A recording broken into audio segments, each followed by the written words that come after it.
La mise en œuvre de cette réforme bénéficiera d'un financement privé négocié dans le but d'acquérir la plateforme avec les services mutualisés, couvrir les frais de déploiement technique, assurer la formation des équipes techniques locales et le renforcement des capacités des employés des entreprises. La ministre d'État, ministre du portefeuille, a été complétée par le ministre du numérique. Le Conseil a pris acte de ces rapports. 6. Dossier relatif à l'économie nationale. Le ministre des Finances, assumant l'intérim du ministre de l'économie nationale, a présenté au Conseil 2 rapports. L'un relatif à la situation sur les importations d'urgence du gouvernement et l'autre sur l'audit de la structure de prix des produits pétroliers. Point sur les importations d'urgence. Brossant le bilan de l'opération de l'achat de tonnes de poissons achetées par le gouvernement en Namibie et en prévision de la fin de cette année, il a été préconisé l'option de collaborer de manière plus étroite avec les opérateurs du secteur privé afin de renforcer la confiance, la transparence et la synergie dans le but de mieux répondre aux aspirations de la population et dans l'intérêt général. Le ministre de l'économie ad intérim a été chargé de mener ces échanges approfondis avec les opérateurs économiques du secteur et ramener des propositions au Conseil des ministres afin d'atteindre les objectifs ciblés de capturer le maximum de poissons du quota alloué à notre pays. Concernant l'importation et la distribution des vivres frais, tout est mis en œuvre pour rationaliser les circuits d'importation et de distribution, ce qui impliquerait la réévaluation et l'adéquation des charges reprises dans les structures de prix des dits produits d'une part et l'identification des facteurs qui seraient à la base des barrières tarifaires et non tarifaires qui surchargent de manière injustifiée ces structures de prix d'autre part. Audit de la structure de prix des produits pétroliers. La mise en œuvre de cette recommandation du président de la République lors de la 53e réunion du Conseil des ministres est en cours. Les termes de référence y relatifs ont déjà reçu l'approbation requise et le processus de recrutement et de contractualisation des consultants, cabinet devant réaliser cette mission d'audit tend vers sa fin.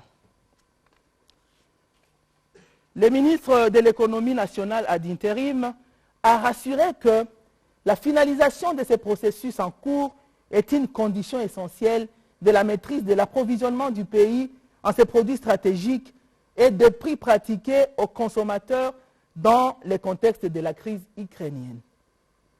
Il a par ailleurs attiré l'attention du gouvernement sur l'accroissement de l'écart du prix pratiqué à la pompe et la vérité de prix, un écart dû à l'envol continu du coût du pétrole au niveau international. Le gouvernement a recommandé la poursuite des travaux en vue d'une meilleure maîtrise de ces coûts et de la subvention accordée au secteur pétrolier au bénéfice de la population. Le Conseil a pris acte de ces 2 rapports. Approbation d'un relevé des décisions du Conseil des ministres. Le Conseil des ministres a adopté le relevé des décisions prises lors de la 58e réunion tenue le vendredi 17 juin 2022. Examen et adoption d'un projet de texte. Impact socio-économique du barrage hydroélectrique de Sombwe. La vice-première ministre, ministre de l'Environnement et du Développement durable, a présenté au Conseil les dossiers relatifs au barrage hydroélectrique de Sombwe dans le territoire de Mitwaba, dans la province du Haut-Katanga. Elle a souligné que Mitwaba est le territoire le plus dépourvu de la province du Haut-Katanga, qui ne vit essentiellement que de la pression sur la forêt Miombo. La localisation de ces barrages permettra de couvrir le besoin en énergie de plus de 100 000 foyers et de subvenir aux besoins de l'industrie naissante afin d'accroître le niveau de la production. À ce jour, Kipai Énergie, une société congolaise initiatrice de ces projets, est en phase finale de levée de fonds en Chine pour EPC, ingénierie, approvisionnement et construction, et au Brésil pour la partie électromécanique en vue de la construction et de l'exploitation du barrage. La construction durera 4 ans. Les turbines et alternateurs seront fournis par General Electric. Ce projet est initié et piloté par un opérateur économique congolais. Il ne présente aucune menace pour l'environnement et promeut le développement de l'économie dans cette partie du pays. Après débat et délibération, le Conseil a adopté ces dossiers. Situation de l'équipe nationale senior A de football. Le ministre des Sports et Loisirs a présenté au Conseil la santé de l'équipe nationale A de football en mettant en exergue les 2 dernières prestations dans le cadre des éliminatoires pour la Coupe d'Afrique des Nations Côte d'Ivoire 2023. Pour le ministre, plusieurs facteurs sont à la base de cette déconfiture, notamment un encadrement technique déficient dû, entre autres, à une légèreté du sélectionneur dans le choix des techniques et tactiques.